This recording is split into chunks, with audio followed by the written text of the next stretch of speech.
6 जनवरी 2021 को UP CM Yogi Adityanath ने लखनऊ से किसानों की आय बढ़ाने, किसानों तक नई तकनीकी और सरकारी योजनाओं को जानकारी पहुंचाने के लिए उत्तर प्रदेश में किसान कल्याण मिशन का आगाज किया। इस दौरान सीएम योगी ने कहा कि यूपी में प्रधानमंत्री किसान सम्मान निधि से 2 करोड़ 35 लाख किसान लाभान्वित हो रहे हैं। चलिए सुनते हैं क्या कहते हैं योगी। आजादी के बाद इस देश का अन्नदाता किसान पहली बार राजनीतिक एजेंडे में शामिल हो पाया।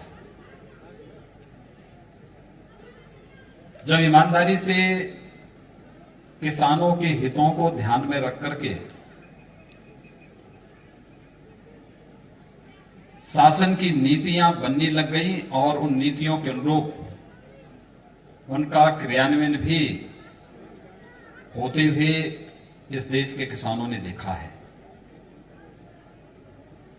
अन्यथा किसान लोगों के लिए वोट बैंक का माध्यम तो बन गया था, लेकिन वह किसी भी सत्ताधारी दल के लिए उन योजनाओं के ईमानदारी पूर्वक क्रियान्वयन का भाग नहीं बन पाता था। हमारे अन्नदाता किसानों ने इस देश को खाद्यान्न उत्पादन में आत्मनिर्भर बनाने में अपना खून पसीना बहाया। इस देश ने जय जवान और जय किसान के नारे भी दिए,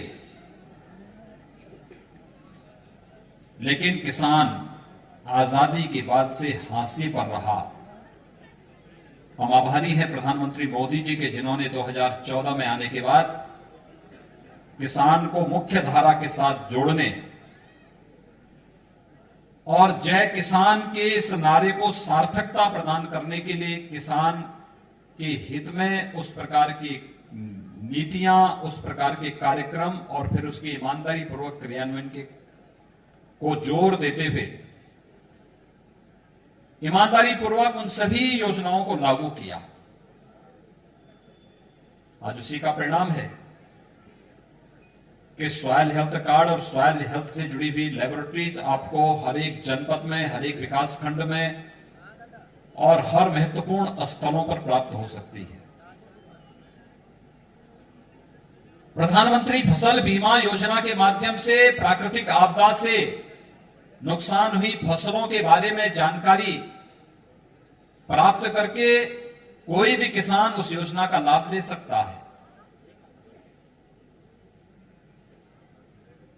प्रधानमंत्री कृषि सिंचाई के माध्यम से और ड्रिप इरिगेशन के माध्यम से हर खेत को पानी और साथ साथ ड्रिप इरिगेशन के माध्यम से हम वैज्ञानिक तकनीक का उपयोग करते हुए किसान की लागत को कम करने और उत्पादकता को बढ़ाने में एक बहुत बड़ा कार्य इन नई तकनीक के माध्यम से आज देश के अंदर देखने को मिल रहा है।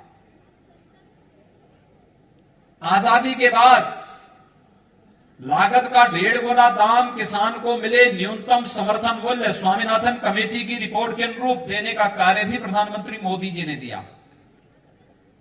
और यही नहीं,